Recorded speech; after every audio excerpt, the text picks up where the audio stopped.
Good to be back on.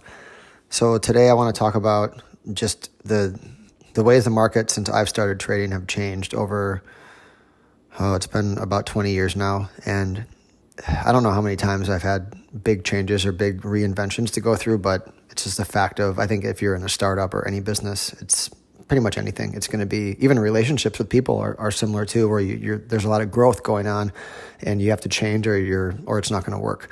And nobody's going to stay still. And I think with trading, since there's money involved too, it moves so fast. People are always trying to jump over each other and figure out how is that market going to go from A to B. It's still going to go from A to B fundamentally based on earnings and interest rates and things like that, like it always does.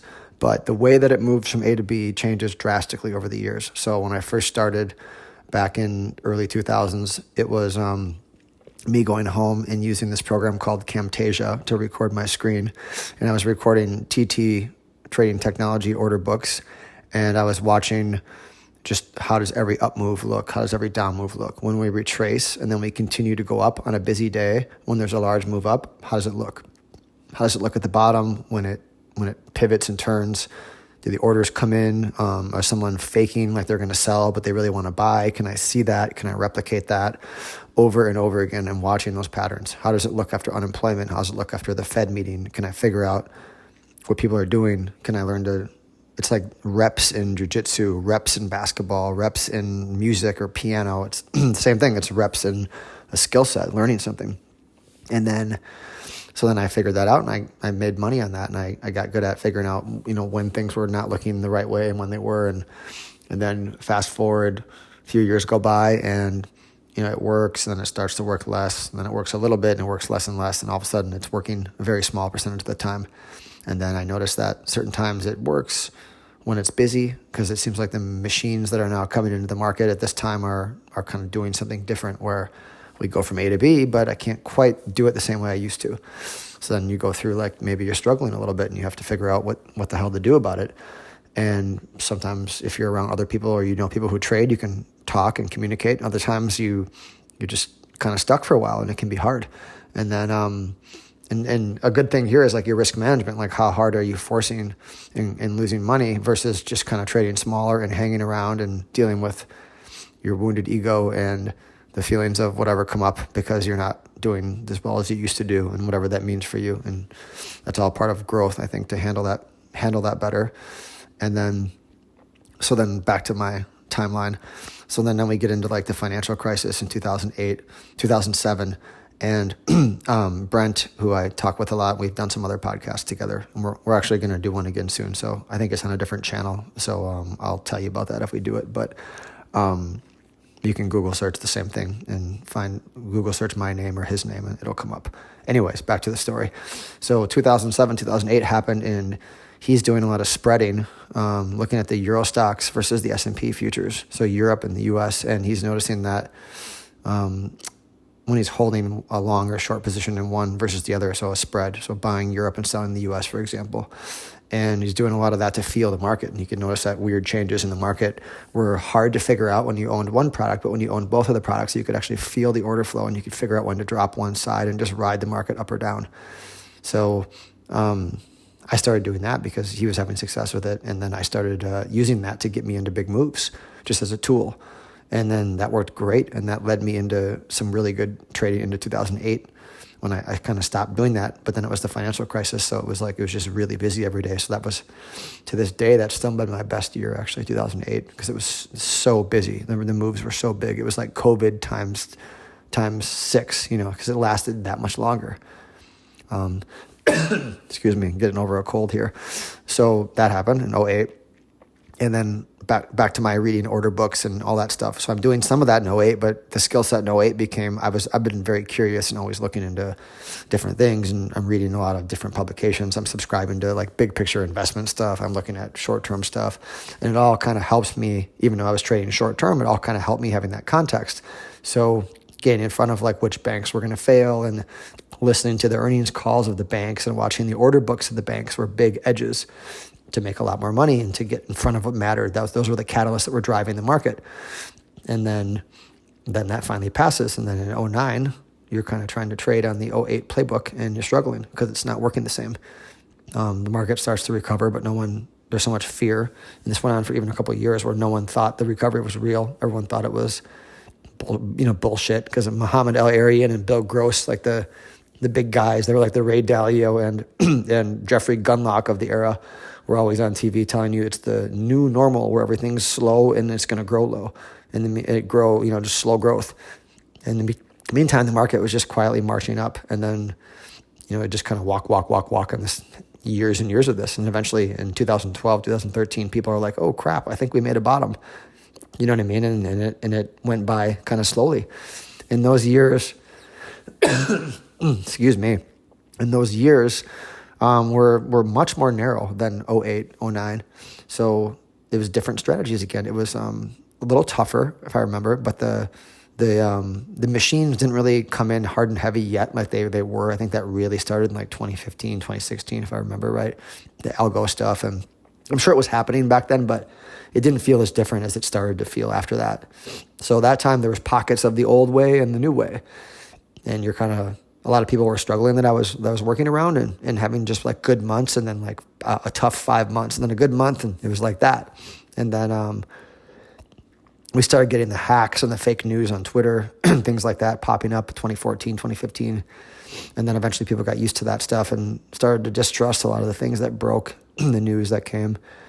And then we moved into 2016 in Europe, 2015, 2016, and started to get more computerized. And you had a lot of, you had a European financial crisis in there in 2016. I believe it was that was actually 2011, I'm sorry. 2016 was, I think it was the Trump stuff, all the uncertainty around the political landscape. So that created a lot of volatility. And then eventually, he had a lot of comments that moved the market. So that was a different environment. And then I believe that was 2016. Yeah. And then anyways, 2017, we got into the crypto stuff where that was brewing in 2016, and that became a really big area to trade. So that was another area for me where I would kind of get involved, and I tried something very different. I was in those markets. I didn't know anything about them. So I got a hardware wallet. I started, trading and moving funds from one crypto account to the other. I was doing some arbitrage. I couldn't do it big scale because there was limits on how much money I could move, but I did pretty well with that. And I traded that using a lot of my old skills that were just dusted off from years before that weren't really being used in the stock market for the last few years. They were phenomenally valuable. It made me a lot of money in crypto. So it's almost like everything you learn always is there for you. It just doesn't work right now, but it works eventually. It comes back. So I use those skills and divergences, Bitcoin's going up, but, Ethereum and Litecoin are going up more. Bitcoin starts going down, Ethereum and Litecoin can't go down at all, and they just explode when Bitcoin goes sideways, stuff like that. Just basic stuff. Worked well, though, because it wasn't very competitive. And, of course, now crypto is more competitive, and that stuff doesn't work as well anymore. So that was that. And then, okay, so let's go forward to then most of us are familiar with the COVID stuff that happened, and it was really good old school trading for a couple months, and then it kind of got back to what we're used to now. So now these machines have come into the market 2015, 2016 and beyond.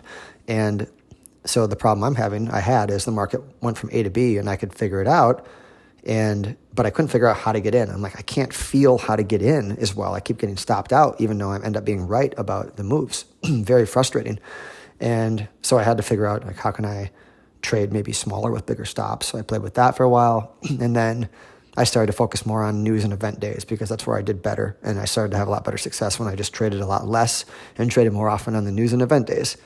So then kind of moving forward to where we are now, we're on another change because now you have GPT and everyone's programming and doing things. and you have, the potential, which we're going to see when, we had humans for years, portfolio managers making algos and making it harder to figure out how they're getting in and out of the market, dark pools and things that have been going on for a while.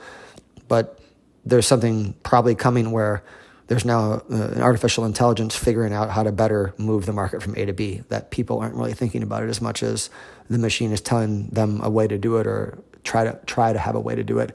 And this very well may have been going on in the financial markets for a long time, and the AI stuff may be more consumer facing right now, so everyone's talking about it, but it's been in the system for a while. I'm sure that's the case.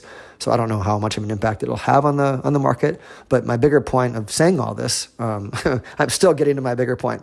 My bigger point, though, is just to kind of walk through all the changes that have happened and how you've needed to be curious and willing to learn and try different things, because what you once did that worked well might just stop working. And it's not personal. It's just the nature of change. And in the market, you see that a lot. And it changes fast and it changes aggressively. And the cycles keep getting shorter. So now it's, okay, so what do I do now? And I've been using a lot of the artificial intelligence tools to test thought experiments and ideas and program things that I've thought about in the past, or things that I wonder what this looks like. I wonder what that looks like. And I'm looking at futures and stocks, and I'm looking at everything, gold, cryptos, and just trying things out, testing things. And sometimes you're surprised by what you find. And I couldn't even do that before. So I can do that now. So I can use my experience and my mind to test things that I couldn't test. So that's a way that I'm evolving and adapting. And I found that when things get more structured instead of discretionary, then it's almost like a mixture of, there's the discretionary Brad who trades, and then there's the guy who is the general of the system who now is running something more structured. And it's easier to actually move your size up when you're structured, because the losses are less personal. They're just built into the system. And then your job is to not think as much during the day and think more when the market's closed, and keep retooling and adapting what you're doing. So I'm still trading discretionary, but I'm also doing that stuff. So it's like there's a second thing going on here for me. So there's two things going on, not just one. And I hope in the future I'll be evolving more towards this structured trading with rules and system-based, with my discretionary flair. And then, of course, on Fed days or when it's busy, I'll just be trading myself, because it's better for me to do. But that's the market we're moving into, and that's the way that I'm adapting. And this was not the case, a while back. It might have been if I had these tools, but I didn't have these tools. So, and what I was doing was working back then. I guess it didn't really matter. But it's just always thinking that way, always moving forward. I spent a lot of time, probably a couple of years or more than that, just kind of watching the paint dry at my screen, waiting for the times where I saw opportunity. And meanwhile, I'm sitting here with, a healthy mind and body, and I'm wanting to work. And I'm thinking, there's a better use of my time than sitting here waiting all day for things. And it's almost inhuman to be that patient, to wait. And so having these projects and having things going on is exciting. And then you're kind of waiting by accident, and then your trade shows up and you can do it because you're not screwing around doing something stupid. So that's, I've given the story in the past about how Brent and I used to watch Deadwood on HBO during a slow month, and then we had a good month, and everyone else just traded the garbage range and didn't do very well. So we always laugh about that. But sometimes the best thing to do is nothing, is to wait. And it's often hard to do without being productively distracted. So that's what I feel like I'm doing now, and that feels really good. So just kind of sharing what I'm doing. And it's a good way to move, I think, because it makes me feel good and it's exciting. So I know that that's a good thing. Whenever I've been curious and excited before, something good usually happens. So that's the direction for now. And I think a lot of things are going to be changing the next few years. So we're going to see how that's going to play. And there's more people in the market than ever. So I think that's good for all of us to have a lot of people doing different things. And the game goes on. So how can we handle it? How can we adapt to it? And that's the fun of it. So I'm going to hopefully come back on here a little more frequently, and Brent and I are going to come on again and talk about some stuff. But that's it for today.